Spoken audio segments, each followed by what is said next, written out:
David Fincher traz à vida a história de Herman Mankiewicz em Mank. E bora lá pra crítica. Fala galera, então, primeira curiosidade assim que eu tenho já pra falar do filme, cara. O David Fincher queria fazer esse filme há muito tempo, né? O filme, pra quem não sabe, o roteiro do filme é de Jack Fincher, que é o pai do David Fincher, e ele escreveu esse roteiro há muito tempo, lá nos anos 90. E o David Fincher queria fazer esse filme ali, logo depois, cara, de 1997. Pra quem não conhece a cinebiografia do David Fincher, em 1997 ele tinha acabado de realizar o Vidas em Jogo, que é um filme, cara, maravilhoso, que é do Sean Penn e do Michael Douglas. E ele quis realizar esse filme, nenhum estúdio quis realizar, né, esse filme. E daí ele acabou partindo para outra produção, e essa produção, curiosamente, acabou sendo outro baita filme, que é o Clube da Luta, com o Edward Norton e o Brad Pitt. E agora, cara, a Netflix resolveu bancar esse projeto, então o David Fincher foi lá e conseguiu fazer um filme que é completamente diferente, principalmente na maneira como o David Fincher gosta de contar as histórias que ele tá contando, cara, desde muito tempo atrás, assim. E dá pra perceber que também ele consegue colocar uma coisa diferencial nessa história, que é a maneira como ele vai contar essa história. Por quê? Meio que é um filme que evoca completamente a antiga Hollywood. Ele é centrado muito na história, cara, de confronto ainda quando os estúdios eram comandados pelos seus fundadores, né? A Warner era um estúdio que era praticamente assim, não tão bem vista assim, né? E o principal, querendo ou não, líder nesse momento era a MGM. Então, os estúdios ali, eles eram ainda comandados por essas pessoas.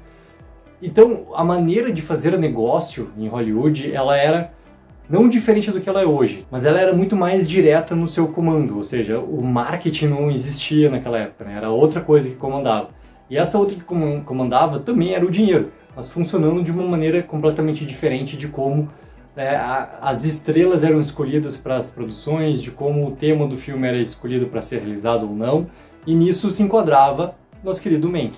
Porque ele sempre foi um ser controverso, tá? E isso o filme consegue deixar isso muito claro pra gente desde o começo, né? A maneira com que o roteiro escolhe contar essa história é para ele chegar em dois momentos. O filme ele é contado em duas linhas temporais, né?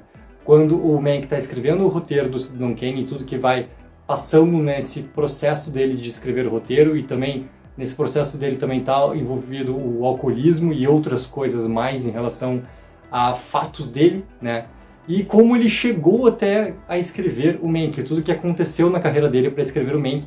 E o principal, cara, as referências do que acontece nesse roteiro Cidadão Kane, de onde é que vieram essas referências dele, o que ele quis falar e quem que principalmente ele quis confrontar com o roteiro do Cidadão Kane, né?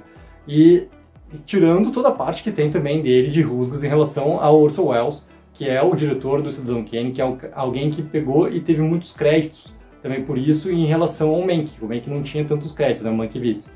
E isso no decorrer do tempo que foi, querendo ou não, alterado.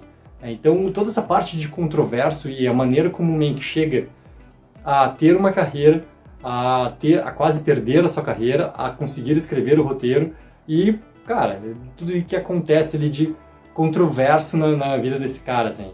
Então é essa maneira toda que o filme vai contando essa história dessas duas linhas temporais ao mesmo tempo, para chegar lá no final e eles se unirem, né, na resposta que é o momento onde esse filme é realmente feito e tem a parte final que é em relação ao Oscar. A história dele é uma história que acaba sendo muito interessante, mas muito interessante.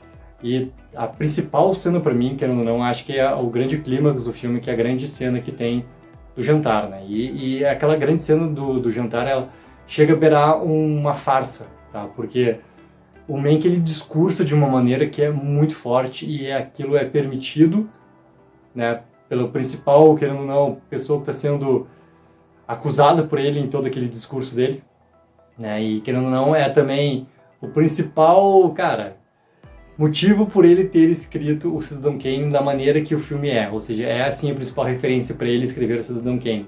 Então isso tudo fica muito curioso, mas a maneira como é lidado toda aquela cena final, né, ou até a maneira como eram lidados outros jantares, outros encontros, essa alta sociedade que também envolvia muita política, mas muita política, e principalmente o Partido Republicano, que ali é muito bem colocado da maneira como ele funciona e a maneira como essas trocas de favores acontecem também, envolvendo a política, envolvendo naquele momento ali aquela antiga Hollywood, de como o negócio acontecia. E é uma baita de uma cena essa cena final, o Gary Oldman tá assim, ó, espetacular nessa última cena. Mas ao mesmo tempo tem algumas coisas, tá? Principalmente no primeiro ato do filme, que se tu não conseguir, assim, ó, não conseguir entrar, não conseguir mergulhar nessa história, obviamente que isso vai te cansar, obviamente tu vai acabar desistindo, né, de assistir esse filme, porque ele já é um filme preto e branco, ele é um filme feito, o David Fincher para gravar esse filme, ele queria evocar bastante como eram feitos os filmes lá nos anos 30, principalmente em relação ao Cidadão Kane, principalmente na maneira como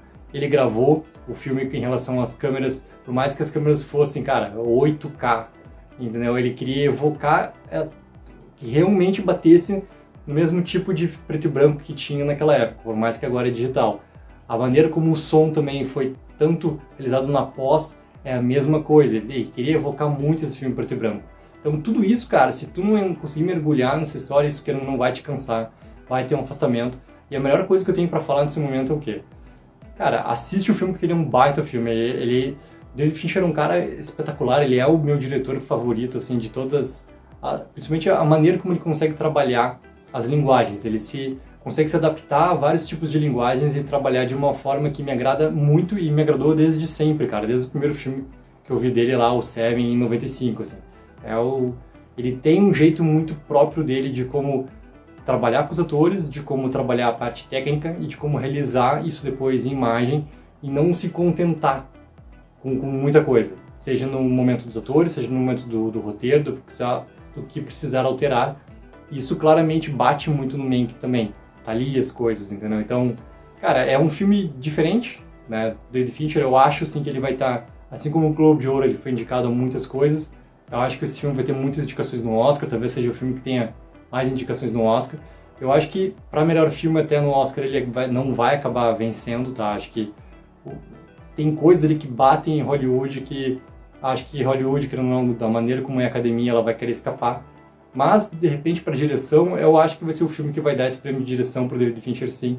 Acho que o Gary Oldman, por mais que tenha, cara, mais uma atuação muito boa dele, eu acho que também a mesma coisa que bate para ser isso como o melhor filme, também vai bater para ele ser o melhor ator, da maneira tão controversa como era o Mankiewicz. Mas pro David Fincher, sim, cara. Eu acho que esse vai ser o filme que vai ter para ele não só a indicação, mas o prêmio de melhor diretor. Então é isso, galera. Já assistiu o Mank? Deixa aqui embaixo nos comentários o que achou, vamos discutir sobre. Não esquece de curtir o vídeo e assinar o canal. Take 04, viva o sonho aqui!